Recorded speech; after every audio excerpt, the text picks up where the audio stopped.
एक सुंदर गांव में एक बुद्धिमान नारी रहती थी।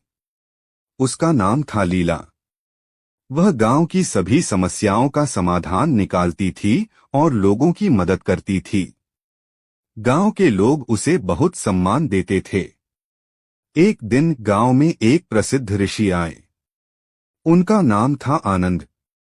ऋषि ने गांव में शांति और प्रसन्नता देखकर लीला की प्रशंसा की। उन्होंने कहा, हे लीला, तुमने इस गांव को बहुत खुशहाल बनाया है। तुम्हारी बुद्धि और करुणा से लोग बहुत लाभान्वित हुए हैं। लीला ने विनम्रता से कहा, महात्मा, यह मेरा कोई विशेष गुण नहीं है। मैंने भी जीवन में बहुत संघर्ष किया है।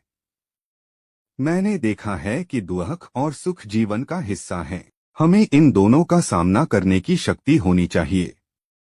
ऋषि ने कहा, तुम्हारी बात सही है लीला। जीवन में उतार चढ़ाव आते रहते हैं। महत्वपूर्ण यह है कि हम इन परिस्थितियों से कैसे निपटते हैं। हमें धैर्य और शांति बनाए रखनी चाहिए। लीला ने पूछा, महात्मा, आप जीवन में क्या सीखे हैं? ऋषि ने मुस्कुराते हुए कहा, मैंने सीखा है कि क्रोध और लोभ मन को अंधा बना देते हैं। हमें इनसे दूर रहना चाहिए। हमें दूसरों की मदद करनी चाहिए और हमेशा सत्य का मार्ग अपनाना चाहिए। लीला ने कहा, महात्मा, आपकी बातें बहुत सार्थक हैं। मैं इन बातों को हमेशा याद रखूंगी। ऋषि ने कहा, लीला, याद रखो, ज्ञान केवल किताबों में नहीं मिलता है। यह जीवन के अनुभवों से भी सीखा जा सकता है। हर व्यक्ति के पास कुछ न कुछ। विक्रम एक प्रतिभाशाली युवक था। पढ़ाई में अव्वल, खेलों में दक्ष और कला में रुचि रखने वाला। लेकिन जीवन ने उसके साथ एक ऐसा खेल खेला कि वह धीरे धीरे खुद को ही भूलने लगा। सब कुछ एक दिन में ही बदल गया। एक सड़क दुर्घटना ने उसके माता पिता को छीन लिया। अकेलापन उसे घेरने लगा। घर जो कभी खुशियों का घर था, अब एक खालीपन सा लगने लगा। दोस्तों के साथ खेलने का मन नहीं करता था। पढ़ाई में मन नहीं लगता था। दुनिया से कटने लगा। दिन भर अपने कमरे में बंद रहता। खिड़की से बाहर झांकता, लेकिन दुनिया धुंधली सी दिखती। लोग आते जाते, हंसते खेलते, लेकिन उसके लिए सब कुछ बेजान सा लगता। खाने पीने में भी रुचि नहीं रही। शरीर दुर्बल होता जा रहा था। एक दिन उसके पड़ोसी ने उसे देखा।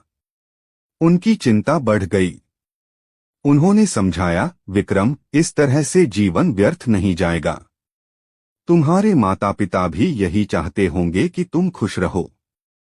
विक्रम ने सिर झुका लिया। उसे पता था कि वह गलत कर रहा है, लेकिन खुद को संभाल नहीं पा रहा था। पड़ोसी ने उसे एक पुस्तकालय में ले गए।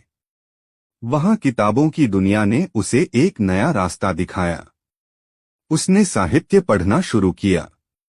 कवियों की रचनाओं ने उसके मन को छुआ। लेखकों के विचारों ने उसे सोचने पर मजबूर किया। धीरे धीरे उसे जीवन का एक नया अर्थ दिखने लगा। उसने महसूस किया कि वह अकेला नहीं है। दुनिया में भी ऐसे लोग हैं जिन्होंने दुख झेले हैं, लेकिन उन्होंने जीवन से हार नहीं मानी।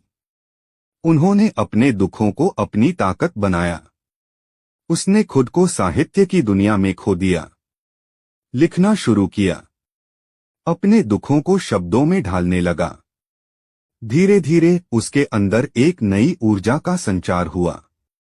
उसने सोचा, मेरे माता पिता चाहते होंगे कि मैं कुछ करूं। मैं अपने जीवन को सार्थक बनाऊं। उसने एक साहित्यिक संस्था बनाई। युवाओं को लेखन के लिए प्रोत्साहित किया। उनकी प्रतिभा को निखारा। धीरे धीरे वह फिर से उसी विक्रम बन गया जो कभी हुआ करता था। खुश, संतुष्ट और जीवन से जुड़ा हुआ। उसने महसूस किया कि दुख ने उसे तोड़ा नहीं, बल्कि मजबूत बनाया। एक युवक सबको धोखा देने लगा, पत्नी समझाती है। एक कहानी जो हर किसी